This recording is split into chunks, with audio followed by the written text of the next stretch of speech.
Hello hello दोस्तों, how are you. आज का जो हमारा टॉपिक रहने वाला है वो है हेड इंजरी। हेड इंजरी का पार्ट 1 हमने कर लिया है, ये है हेड इंजरी का पार्ट 2। अब इसको हम आगे समझाएंगे।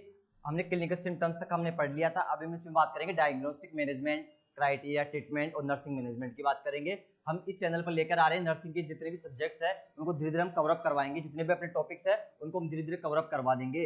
आप लोगों का सपोर्ट रहेगा तो यही चलता रहेगा। चलो आगे बात करते हैं। अब हमने जो क्लिनिकल सिम्टम्स की बात कर ली थी, उससे आगे हम बात करेंगे डायग्नोस्टिक मैनेजमेंट की। क्या करूंगा? Health history and physical examination, ये तो नॉर्मल है। Health history and physical examination ये तो नॉर्मल है। ओके, अगला मैं क्या करूंगा? सीटी कर दूंगा। अगला मैं क्या कर दूंगा? एमआरआई कर दूंगा। ये सब नॉर्मल है, कोई नहीं पूछता। सब लोग पूछते हैं सीएसएफ भी करते हैं। पूछने की बात तो यही है कि सीएसएफ भी करते हैं। सीएसएफ क्यों करते हैं? सीएसएफ क्यों करते हैं? क्योंकि सिम्टम्स में हमने क्या पढ़ा है? राइनोरिया। क्या पढ़ा है? Rhinorrhoea and otorrhoea.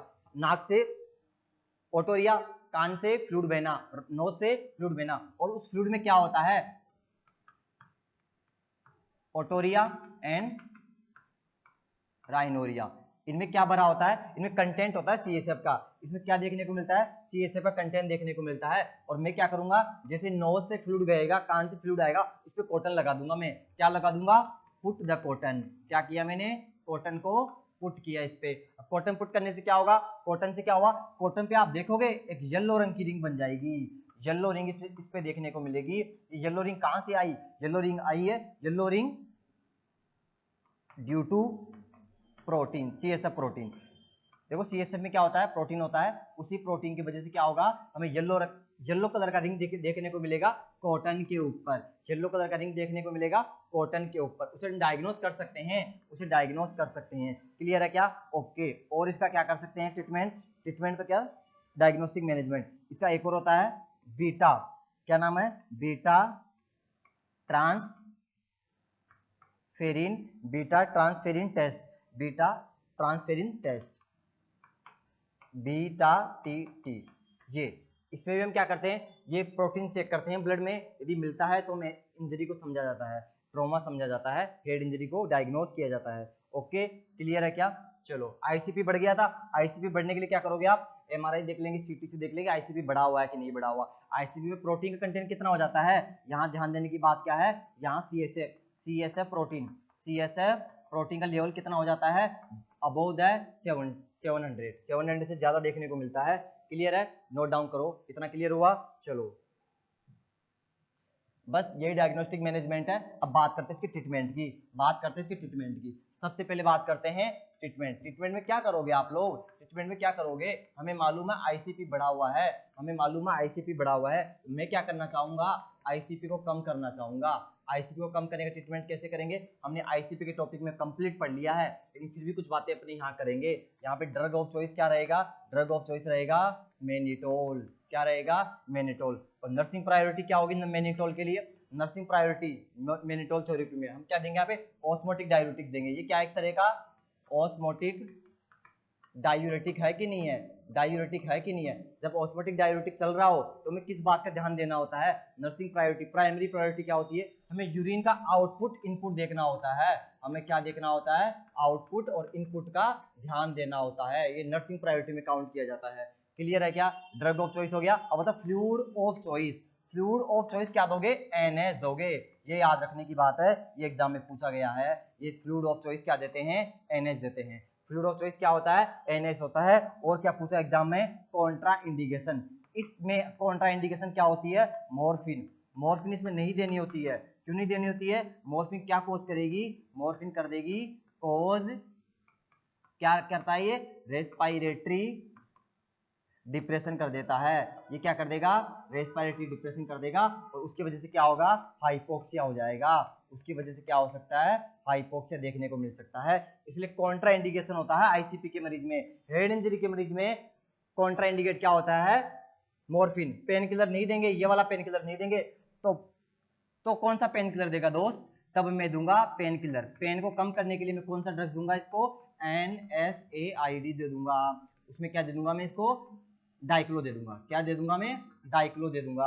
डाइक्लो क्यों दिया समझ में आया क्या? ये तो कॉन्ट्रा इंडिकेट था ना, सीवियर दर्द है, फिर भी मुझे क्या करना है? इसको नेग्लेक्ट करना है। इसे क्या करना है? नेग्लेक्ट करना है मॉर्फिन को।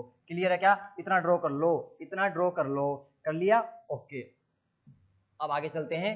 अब हमने ट्रीटमेंट तो कर दिया, हमें सर्जरी करनी हो तो हम क्या करेंगे? सर्जरी के लिए हम क्या करेंगे? क्रेनियोटोमी। क्या करूंगा मैं? क्रेनियोटोमी। क्रेनियोटोमी में क्या करेंगे? क्रेन मतलब ब्रेन, टोमी मतलब काट पीटना। लाइगेशन में क्या करूंगा? वो वेन और आर्टरी फटी हुई थी ना इंजरी में, इंजरी में क्या होता?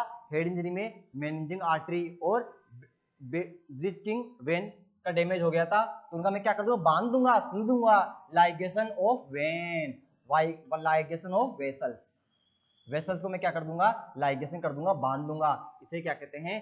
क्रेनियोटोमी कहते हैं। इसे क्या कहते हैं? क्रेनियोटोमी कहते हैं। ये हमारा ट्रीटमेंट भी कंप्लीट हो गया, ये हमारा ट्रीटमेंट भी कंप्लीट हो गया। यूनिवर्सिटी पेपर में इसको थोड़ा डिस्क्राइब करके लिखना होता है, इन्हीं चीजों को डिस्क्राइब करके लिखना आना चाहिए। ओके, क्लियर है? चलो अब अगला चलते हैं। अगला हमारा रहने वाला है नर्सिंग मैनेजमेंट। नर्सिंग मैनेजमेंट क्या रहेगा? सबसे पहले हमें ध्यान रखना है, हमें क्या ध्यान रखना है? Urine output and input. क्यों? मैनिटोल चल रहा है। अगला अगला पोस्ट सर्जरी के बाद क्या देंगे? उसके अंदर फर्स्ट आता है लाइंग अनऑपरेटिव साइड। जिस तरफ ऑपरेशन सर्जरी हुई ना, उसके अपोजिट साइड से क्या करना है? लाइंग अनऑपरेटिव साइड, उसके अपोजिट साइड से उसको लेटाना है। और क्या यूज करना है? Stool softener. क्या करना है? स्टूल सॉफ्टनर देना है। क्यों देना है? क्यों देना है? And high fat diet. कौन सी डाइट दोगे?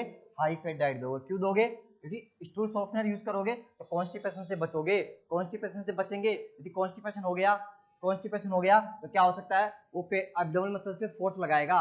वो पेशेंट क्या करेगा? फोर्स लगाएगा मसल्स पे। उसकी वजह से क्या होगा? यहाँ की मसल्स फूलेगी, यहाँ की वेल्स में डायलेशन होगा। डायलेशन से क्या होगा? ब्लड फ्लो बढ़ जाएगा। ब्लड फ्लो बढ़ेगा तो क्या होगा? हेमरेज तो हो रखा है, आईसीपी और बढ़ जाएगा, आईसीपी और बढ़ जाएगा। हमने क्या कर लिया? Prevent ICP. हमने आईसीपी को प्रिवेंट किया है। कैसे किया है? कैसे किया है?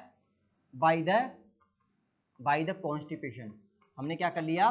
कॉन्स्टिपेशन का इलाज कर दिया, पहले ही कर दिया था हमने, पहले ही कर दिया ना कॉन्स्टिपेशन का इलाज। ओके, क्लियर है? ओके, आगे चलता हूं मैं। और नर्सिंग मैनेजमेंट क्या है?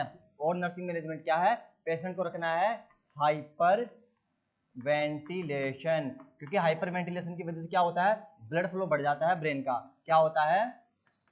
Blood flow increase in brain. यदि ब्रेन का ब्लड फ्लो बढ़ा दिया तो वही आईसीपी बढ़ जाएगा ना। तो मुझे क्या करना है? ओवरऑल आईसीपी को कम रखना है। मुझे कैसे भी करके आईसीपी को कम ही तो रखना है, आईसीपी को कम ही तो रखना है, वही मुझे करना है। क्लियर है इतना? ओके, और इसका नर्सिंग मैनेजमेंट क्या रहेगा?